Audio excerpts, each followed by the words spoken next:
நெருங்கி வந்துட்டு இருக்கு. இந்த சமயத்தில் வந்து சிபிஐ விசாரிக்கணும்.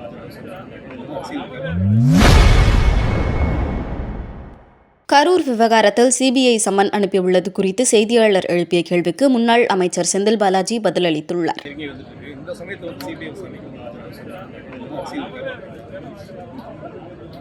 சம்மன் கொடுத்துருக்காங்க. நேரில் நான் போகிறேன்.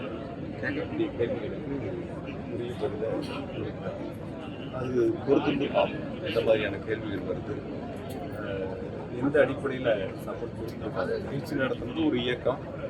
நிகழ்ச்சிக்கு ஏற்பாடு செய்யப்பட்டது காவல்துறை நிர்வாகங்கள். அதில் எனக்கும் சம்மன் வந்துருக்கிறது ஒரு ஆச்சரியமான விஷயமா தான் நான் பார்க்குறேன். அந்த வகையில் வந்து நேரில் போய் பார்த்து கேட்கக்கூடிய கேள்விகளுக்கு உரிய விளக்கத்தை கொடுக்க நான் ரெடி. நம்ம நேரில் அதனால் நீங்கள் கேட்கக்கூடிய கேள்விகள் தான் வெறுமனே இல்லாமல் வெறும் பத்திரிகையாளர் சந்திப்பு இல்லாமல் சில கேள்விகளை எங்கள் இடத்துல கேட்ட மாதிரி சில பேர்த்திட்டையும் முன்வைங்க. அந்த கேள்விகளுக்கு என்ன பதில் சொல்கிறாங்கன்னு நீங்கள் கேளுங்க. ஏன் ஆளுநர் ஒப்புதல் கொடுக்கல அப்படின்னு சொல்லி கேளுங்க.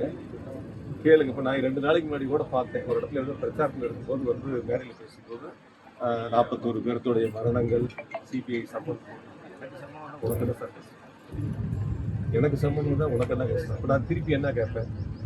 பாதிக்கப்பட்டப்ப நான் ஒரு பக்கம் மருத்துவமனையில் பார்த்தா எல்லா அரசியல் கட்சியினுடைய நிர்வாகிகளும் ஆளுக்கு ஒரு பக்கம் மருத்துவமனையில் பார்த்தாங்க. நான் திருப்பி என்ன கேட்பேன்? இப்போ எல்லாத்துக்கும் சம்மன் வருமானு கேட்பேன். சரிதானே?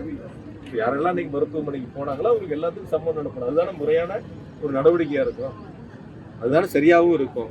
தனிப்பட்ட முறையில் ஒருவருக்கு வர சம்மன் அன்னைக்கு யாரெல்லாம் போனாங்களோ என்னெல்லாம் சொன்னாங்களோ அவங்களுக்கு வர வேண்டியது. அதனால அதுக்குள்ளே நான் அதிகமாக போக விரும்பலை. முடிட்டு 17ஆம் தேதி பார்ப்போம் என்ன கேட்குறாங்க, என்ன பதில். செய்திகளை உள்ளது உள்ளபடி தெரிந்து கொள்ள ரெஃப்ளெக்ட் நியூஸை சப்ஸ்கிரைப் பண்ணுங்க.